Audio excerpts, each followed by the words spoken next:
Coach Kathy. Welcome back to my kitchen. And as some of you know, I've been working on healing my gut microbiome due to a bunch of antibiotics I've had to take over the last couple of years. And I've been doing that by eating lots of fermented foods, and this includes kimchi and water kefir and kombucha. And also, I got aboard the sourdough train. So if you're keto and you're ready to leave because you're gonna see me make something that's not keto, I understand. But just remember, this was never meant to be a keto-only channel. However, I do make a lot of keto recipes because they help keep me on my road of weight maintenance, and they will also help you on your road of weight loss. But today I am absolutely making sourdough, and this is not a keto recipe. This is just a straight up regular sourdough, and I'm going to be using the Ben Starr method, and I'm going to link Ben's channel below. I've learned so much from him. He's super sciencey, which I personally love. However, lots of friends have asked me for the recipe, and they wanted a little video demo, and I always send them to Ben's channel. Some people think Ben takes a little too long to explain things, and he really gets into the nitty-gritty science of why his method works. I'm not doing that today. Full disclosure, I'm no means a bread expert. Actually, baking is probably one of my weaknesses. I'm more of a cook than a baker, but I do bake some. I can follow his recipe though because it's so easy. And the reason why I'm drawn to Ben is because he actually calls himself guru of sourdough for lazy people. I'm not gonna say I'm lazy, but I am fairly busy, and I just couldn't get on board with those recipes that had you flipping and folding every hour for hours in a row. Like, this is going to be a recipe that you can literally mix up and then walk away for 18 hours, mix it up into your little bowl and put it in its vessel, and then in an hour and a half, you're baking it. And then in another hour, you're eating your bread. So this is so fast, so easy, but there's just a couple of little tips that I'm gonna show you. But other than that, you can be doing this so soon. So the first thing you're going to need to know is you absolutely have to use a digital scale. You really need the precise weight, right down to like 1/10 of an ounce with a digital scale. So it's very important. I can link one down below from my Amazon channel. I'm also gonna link this Dutch whisk, which I absolutely love. And I'll even be listing my sourdough starter jar, different things like that. So, speaking of starters, you're gonna need to be gifted one, or you're going to need to make your own. I've never made my own. I was gifted mine. Her name is Georgia. She gets fed when I need more starter. Ben Starr's method is so awesome because she lives right in the fridge. I don't need to babysit her. I don't need to feed and discard her constantly and waste a ton of flour. I only make more starter when I'm almost ready to run out of starter. That works out well for a super busy gal like me. So Georgia was given to me by my friend Georgia, hence the name. She's 17 years old and she's even traveled to BC and back, which is so cool. So I love that she has a history, and everybody who gets gifted starter from me gets a little bit of all of that too. That's so cool how sourdough works like that. But enough of all this, let's get to the bread. So today I'm actually going to be making a dill pickle cheddar bread. But the basis of this is just Ben Starr's basic recipe, which you're gonna wanna grab a pen and a pencil right now so you can write this down. So Ben's recipe for your basic sourdough is going to be 4 ounces of starter, 12 ounces of water, 1 pound, 4 ounces of flour. I prefer to use bread flour. It has a higher protein content. Sometimes I like to add a little bit of rye flour in there too for some extra flavor. You can also do whole wheat, but you can't do straight gluten-free. So this is also not a gluten-free recipe. It's not low calorie, it's not low carb, it's not keto, it's not gluten-free. This is real bread. And to that also, it's going to be 3/4 of an ounce of salt. And now you're gonna see me put that all together, and I'm gonna do it just exactly as I said, with the exception of, because it is a dill pickle bread, some of that 12 ounces of water is going to be dill pickle brine. So I actually just poured this right out of the dill pickle jar. So this is gonna have some pickle juice in it. What we're going to do is we're going to turn our scale on and we're going to make sure it's set to ounces, which it is. So I'm going to put my bowl on the scale and then I'm going to tare it, which is going to put it right back down to 0. And we're going to do this frequently throughout this recipe. So first things first, we need our 4 ounces of starter. So 4 ounces of Georgia is going to go right in, and you can see she's nice and gooey and bubbly and super active, and that's even with her hanging out in the fridge. So the cool thing about sourdough is we all have microbes and different bacteria that live on the surface of everything in our house. It lives on our hands even if we've washed it, but all of that feeds the dough. So when you're kneading it on your own countertop, you're putting your own personal touch on your bread. And that's why your bread will never taste just exactly like my bread and so on. But that's actually a very good thing. To our starter, next in the bowl, we need to tare it back to 0. And now we're going to add our 12 ounces of, if you're making plain bread, this would be just room temperature water. You do not want super hot water because it can kill everything before it even gets going in your starter here. So I'm going to do 8 ounces of water and 4 ounces of pickle juice for 12 ounces total. So I'm just going to watch on the scale here. Then I'm going to top it up until we get to 12. 12 exactly. Great. So now I'm going to tare it again so it's at 0. But right now, I'm going to stir before we add anything else. And I love, love, love these Dutch whisks for my sourdough. So you can be pretty vigorous with this and just kind of give her, and it's going to make a really frothy, kind of creamy looking mixture that we're then going to add our flour to. And I just like to tilt my bowl and look in and see if there's any gobs that are sticking to the bottom. If there are, I like to take that whisk and get right in there. So that looks good, and man, does it ever smell like pickles. So now we're going to go in for our 1 pound, 4 ounces of flour. So there's 16 ounces in a pound, so we're going to be at 20 ounces total. So close. 1.4 exactly. 1 pound, 4 ounces exactly. And again, this was bread flour. Now we're going to tare to 0 one more time. And now this is where the 3/4 of an ounce of salt goes in. However, because I did just add pickle brine to this, which is quite salty, I'm just going to do a 1/2 ounce of salt. 1/4 ounce. 1/2 ounce right there. Perfect. Now it's time to mix it up with our whisk. And you can't do this wrong. This is going to seem a little bit dry as it's coming together, and you may be tempted to add some water, but don't do it, because once that starter starts eating all of this new flour, it's going to get nice and soft and bubbly. So trust the process here. When your dough looks like this and there's some dry parts in the bottom, you really want to get all of it, because that's mostly starter and water that's down in the bottom, and your dough needs it. So make sure you take that whisk and you really scrape all of these dry bits that are on the sides. Scrape, scrape, scrape, and get off as much as you can. You want almost a clean bowl, because that means you've got all of your starter water mixture incorporated into your dough instead of still stuck to your bowl. Eventually, you need to just get in there with your hands. Again, you want to have clean hands. Good. So now you're just going to get in there and push your fingers in and pick up and make sure you're getting every last little bit of that stuff that's stuck to the bottom. That's all super important. Okay, it's been about 2 hours since I fed my starter, and I had to transfer it into this jar because it was right to the top of the other one. I just got this at Winners, and this little cork top is great because it will allow, you know, this is alive and it needs to breathe, so it'll allow the gases to get out but won't let anything get in. And this is the dough.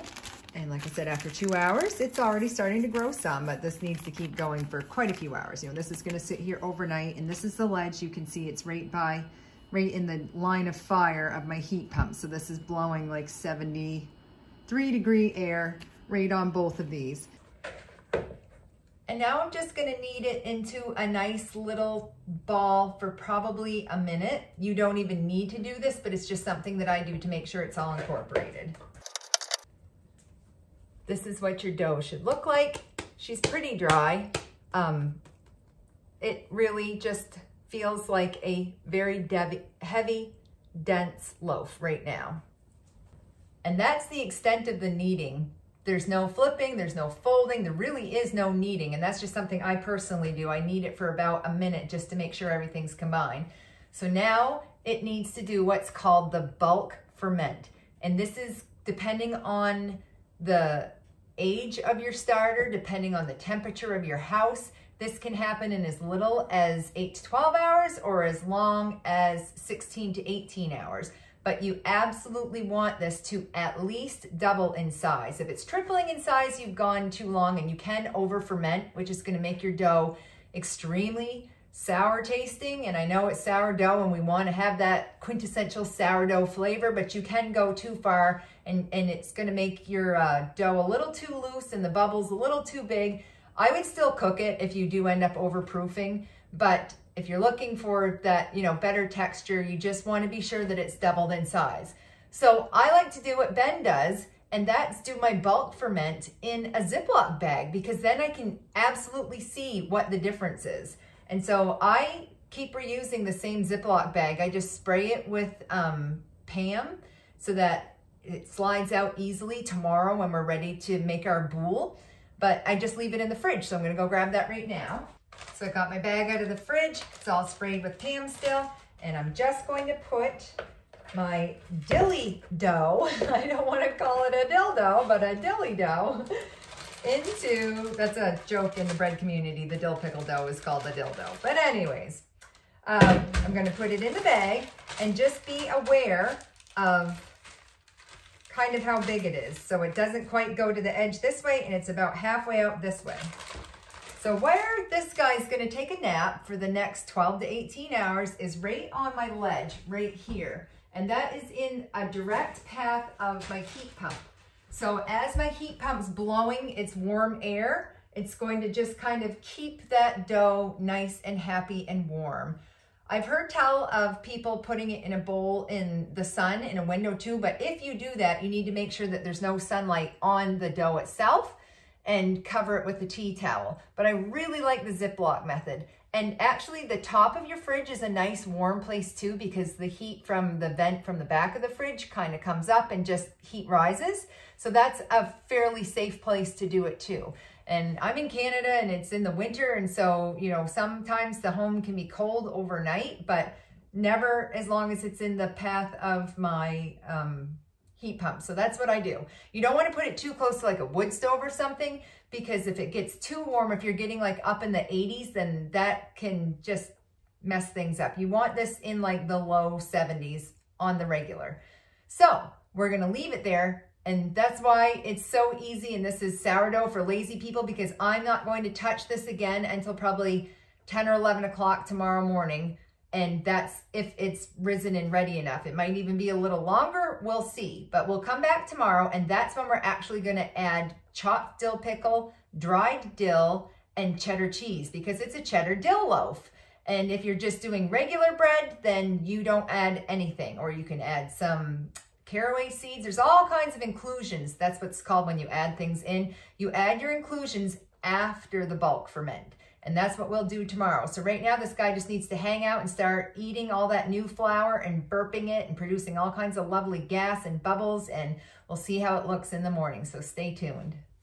Hello and welcome back to part 2 of our sourdough bread baking adventure. And so now comes the kind of fun part. And I think the whole thing's fun, but definitely getting your hands in there is a really cool part of this whole process. And speaking of hands, they're washed, and I've washed and sanitized my surface. So my dough is nice and proofed. You can see the bag has all kinds of cool gases in it, because Georgia, the starter, has been eating and burping and enjoying her snack from the flour and water and salt that we gave her yesterday. And so now it's time to form our boule, or bread ball.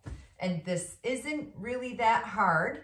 And I'm going to be adding inclusions today, because this is a cheddar dill loaf. But if you were not going to add inclusions, you would just sprinkle your work surface with some flour and do the rolling and shaping, and then place into your Dutch oven, which is, I'm choosing to have mine lined with my silicone sling, because I can just pull my bread up out after, and it's just really easy to grab and go. And if you don't have a silicone sling, absolutely use parchment paper. And some people will even take and get some tin foil and kind of coil it up into a circle to lift your bread bowl up off your Dutch oven bottom a little bit. And then you still want to spray everything with some Pam, and I'm using olive oil spray. And I'm going to do that right now. I'm just going to spray the sides of the Dutch oven. And you don't really have to spray the silicone mat, but everything else, because as your dough proofs, it's going to touch the sides and sometimes it can stick. So we have to flour our surface, whether we're adding inclusions or not. And so you just grab a pinch. You don't need to use an excessive amount of this. You just want to kind of throw it sideways, just so you have a nice light dusting. And then it's time to unzip the bag and let it come right out onto the countertop.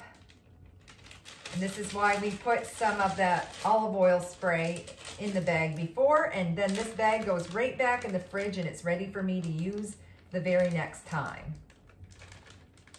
So we're not wasteful. So if I was not adding inclusions, I would begin forming my ball right now, but we are doing inclusions. So this is the cheddar dill pickle loaf. So let's add some fun things to it. First of all, I have 1 cup of dill pickles, which I have just kind of roughly chopped. It was like 2 big pickles. Now, because pickles are wet, that is going to increase my baking time by a little bit. How much? I don't know. We're going to try adding another 15 minutes and see how that does. That's my plan anyway.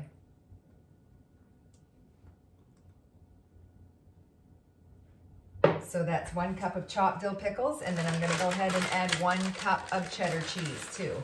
If you're only adding cheese and herbs, you do not need to increase your bake time because it's not going to affect it at all. It's just when you do something moist like dill pickles, or some people do a sweet loaf where they do like a lemon blueberry loaf, which I can't wait to make, but I just haven't yet. Anything that has moisture to it is going to obviously increase your bake time. And it can also change your second rise. I'm saving some of my cheese, by the way, because I want to sprinkle some on top before it goes in the oven. So yes, when you have inclusions, it can make your second rise not as impressive as if it was just a plain loaf. So to season, I'm going to sprinkle with some ranch because I love ranch and dill together. I just think they're kind of a match made in heaven, and that's going to give you some onion and some garlic, and there's dill in ranch too. And it's okay if you put some around your surface because as we roll it, it's going to pick it up. And I love onion, so I'm going to put a little bit of extra dehydrated onion in here too. And the dehydrated onion almost gives it like that French onion flavor. Really love that. Not a ton, just a little. And then a good amount of dill. And again, I measure with my heart most of the time. Obviously you can't with your dough base, but with something like this, you sure can. And I'll probably put a little bit more dill on top once the boule has been formed and it's proof during its second fermentation. It's really a good idea to have a little bit on top of your dough if you're making something other than a regular sourdough, because people can see it and they know what they're eating. So now it's time to get it rolled into a ball. So I'm going to take and fold it so that all the inclusions are in the middle. This is actually my first time doing wet inclusion, so hopefully this goes well. And I'm just going to get some of that flour and seasoning on my hands, and then we're going to just kind of roll and get our ball shape, and then we're going to push and pull, and push and pull. And that's going to knock out some of the air and some of those bubbles that this got during its first fermentation on the counter overnight. And now I see I've got some inclusions coming out, and that means my ball is just about ready to stop messing with. So you basically just want a tight little ball. And if you get some tears, that's okay. I mean, that's kind of inevitable from what I've seen. Maybe I'll save some of those to stick on top after. So now it's going to go into my Dutch oven that's pre-sprayed, pre-lined, and then it's going to sit with the lid on for 90 minutes. So during this 90 minutes, the starter is going to keep eating the dough and burping, and it's going to just keep rising. So this needs to go in a fairly warm place. So again, on top of your fridge if you want to. I have a wood stove, wood fire going. I'm going to put it near it, but not super close. Like you're looking for still room temperature, but on the warmer end of the spectrum. So like maybe your high 70s. And it does go with the lid on. With Ben Starr's sourdough for lazy people method, this is then going to go directly into the oven. It's a cold Dutch oven and a cold oven bake. You do not preheat your oven and you do not preheat your Dutch oven. Some recipes online, you're gonna see that you have to get this screeching hot and then put your dough into it, and then like, he doesn't do that, so I don't do that. So this is just gonna go have a 90-minute nap next to my wood stove, and then we'll take a look. So we'll see you in a minute. Okay, so it's been about 2 hours. I did set the timer for an hour and a half, but because of those inclusions, like I suspected, it took a little bit longer for my boule to expand. So it is ready now, and this is what it's looking like for now. And again, I didn't expect it to rise like I would expect it if it didn't have any inclusions, but it smells fantastic. I can really smell the dill pickle. And all we need to do now is score the top, so it's going to allow some steam to escape, and then put whatever we want to decorate it with on top. Now, if you want to get those really pretty designs and see like the white flour look, that's actually done by misting it with water and then sprinkling with rice flour. I really don't get into that, and I don't love the texture of the rice flour on the bread, whether I'm doing inclusions or not. But if you like that, you do you. This is your bread and the world is your oyster. So a lot of people are going to use the razor blade that comes with your sourdough kits, and you can, but again, using the sourdough for lazy method with Ben Starr, he just uses a pair of scissors, and that's exactly what I'm gonna do too. So I'm gonna snip right down the middle. Usually 3 snips does it, but this is gonna be about 4.5. So I've got a nice big divot down the middle, and I'm gonna do a couple more down the sides. And this is just gonna allow that to open up and let the steam come out. And I'm gonna top it with a little bit more dill, just because it's gonna look pretty. And again, you'll know what your bread is based on what you see on top. I reserved a couple pieces of the chopped dill pickle. I'm gonna place those just kind of right in the middle. And I do love how it looks when you have some pieces of cheese on top of the bread, because it browns and looks awesome while it's cooking. So this is gonna let people know that this loaf has dill and cheese in it. So again, it's a cold Dutch oven, a cold oven. This is going to bake at 425 degrees Fahrenheit for 45 minutes. And then I'm going to take the lid off, and I'm going to bake it normally for an additional 15 to 20 minutes, but I think this is going to be more like 20 to 30 minutes. So this is what we're looking at right now. And then when the timer goes off, I'll show you what it looks like when we take the lid off. So lid on and into the oven it goes, and we'll see how it looks in 45 minutes from now.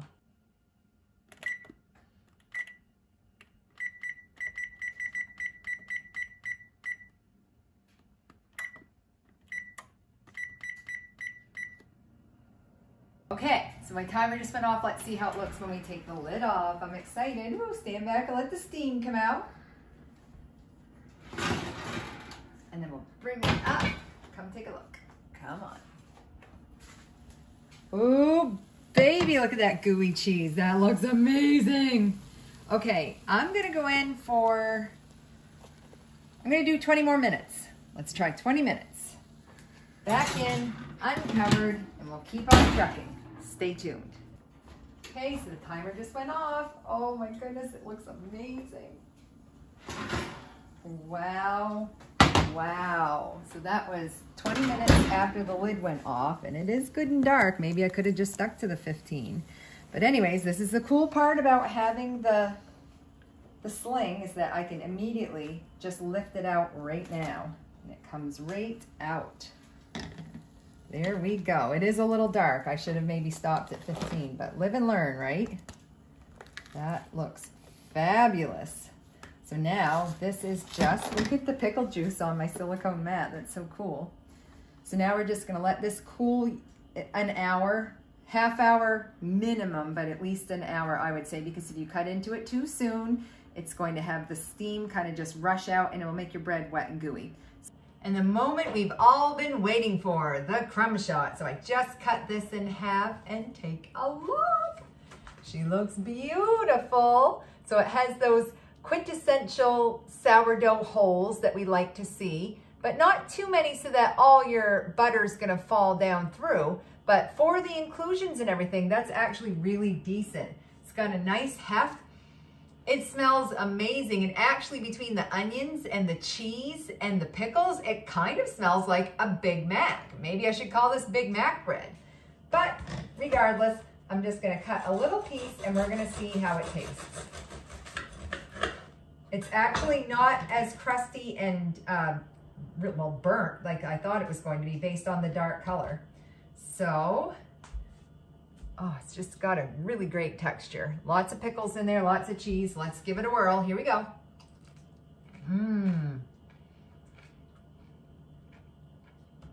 Big Mac bread. Totally what that tastes like. Yum. So as you can see, by not doing all of those flips and folds and stretches and babysitting that dough over and over and over, this 10-minute sourdough for lazy people method is the way to go. And so yes, it looks a little different because of the inclusions, but I'll post some pictures of previous breads that I've done with the 10-minute method that don't have any inclusions in them. And guys, if you don't try this, you are missing out. It's got an awesome crust, so soft and nice and supple on the inside. It's a nice moist bread. I am all about the sourdough train, and I'm happy to report too that I've been eating sourdough almost daily since January, and I have gained 0 pounds from doing this. So as always, execute portion control, be smart about things. If it's a trigger food for you, maybe be a little more aware of how much you bake. But basically for Chris and I here alone, I bake 1 loaf a week, and we just have 1 slice that we then cut in half and toast once a day. And that's our serving for the day. And it has not caused any GI issues. It has not caused any weight issues. And we know we're helping our gut bacteria, which is exactly why we started making sourdough in the first place. So I hope you enjoyed this video. I really hope you try this 10-minute method and make some awesome loaves yourselves. If you have other inclusion ideas, let me know. If you've been baking sourdough for like a gazillion years and there's something I'm doing that you just can't believe that I'm even doing, I'd love to hear that too. I'm always open to suggestions. And just be open and receptive to trying new things, even if you've done something a certain way your whole life. Maybe there's an easier way or a better way. And hit like and subscribe if you haven't yet, and I'd love to see you around for my next video.